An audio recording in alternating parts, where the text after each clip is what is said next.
Well, you know some ballers. Mount Zion Music.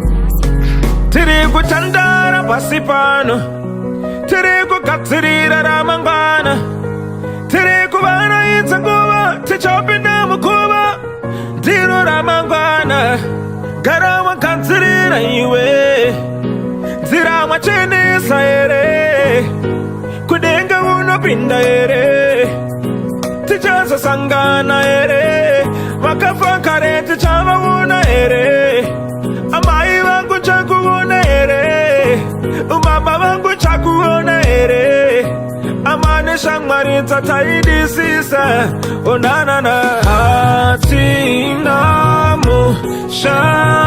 shapanyika, hatifare kuapano, shinofata mwea yedu, kuchakamu shauno, uya, kuchakamu shauno, uya, hatinamu shapanyika, tinonamu shauri kure, sitarao izayoni,